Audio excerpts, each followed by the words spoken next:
A presidenta Dilma Rousseff anunciou hoje uma nova etapa do Programa de Investimentos em Logística, que prevê projetos da ordem de 200 bilhões de reais. A expectativa do governo é que o país ganhe fôlego para retomar a produção nacional com mais emprego e renda.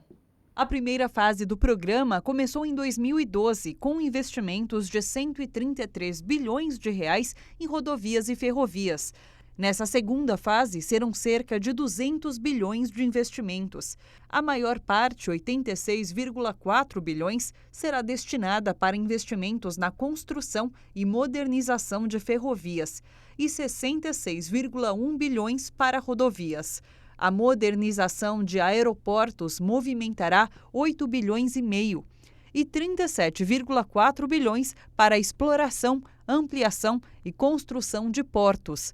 Com isso, o governo espera melhorar o escoamento de produtos para beneficiar a agropecuária e indústria. Como todo grande conjunto de investimentos em logística, seus efeitos serão múltiplos em toda a cadeia produtiva, em todas as áreas da economia, para a agricultura, para a indústria, para o setor de serviços e, sobretudo, para a qualidade de vida da população brasileira. Ao anunciar a nova etapa do Programa de Investimentos em Infraestrutura, a presidenta Dilma Rousseff disse que os recursos serão importantes para o país retomar a produção nacional, com mais emprego e renda. Serão beneficiados 20 estados e 130 municípios. O diálogo com os governadores e os empresários é decisivo para essa carteira de investimentos, para o seu prosseguimento, enfim, para todas as suas etapas. Um terceiro efeito é o impulso que esses novos investimentos irão trazer para a manutenção do emprego e a sustentação do nível de atividade econômica. Até 2018, o governo espera receber investimentos da iniciativa privada que totalizam quase 70 bilhões de reais.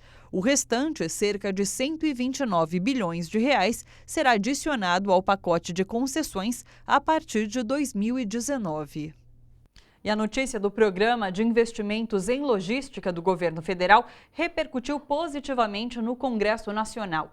Para a bancada governista, o pacote de concessões serve como contraponto ao ajuste fiscal. Os partidos de oposição também consideram que a medida deve ajudar a reaquecer a economia.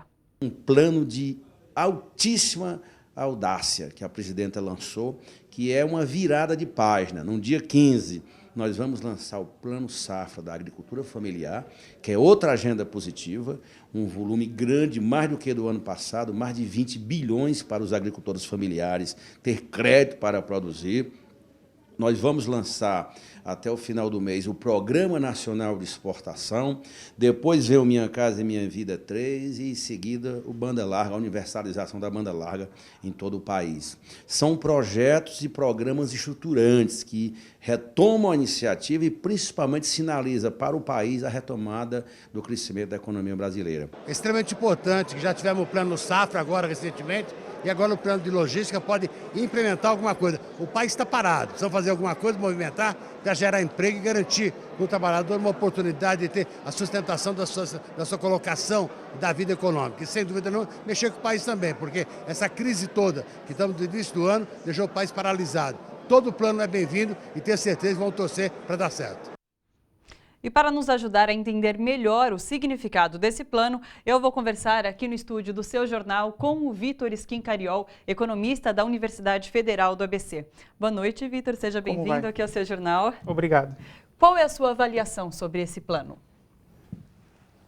A avaliação é positiva, de forma geral, porque todo investimento que dinamiza a logística, ele em essência é bom. Você exporta mais, você importa com menos custos.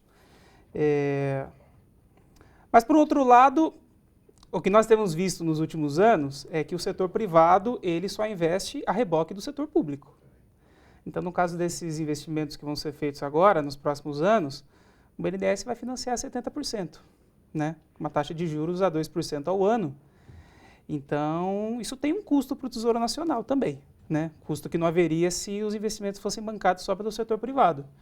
Mas, em essência, eu vejo como positivo, porque são investimentos na economia real, que geram trabalho, geram renda. Mas é claro que numa análise um pouco mais fria, nós poderíamos ressaltar algumas outras características negativas, né? Por que é necessário o incentivo do governo federal para que as empresas privadas tenham esse interesse? Porque são investimentos pesados, de longo prazo, com muita intensidade de capital. E o setor privado, ao longo dos últimos anos, ele não só no Brasil, mas em especial no Brasil, ele não é muito disposto a fazer grandes tipos de investimento de longo prazo. O governo federal ele não proibiu a participação de empresas estrangeiras nas licitações. Não. É interessante? Elas vão se interessar em fazer parte disso? Eu acho que elas vão se interessar, porque os contratos eles exigem também uma tarifa que remunere as empresas um pouco para cima da inflação, né?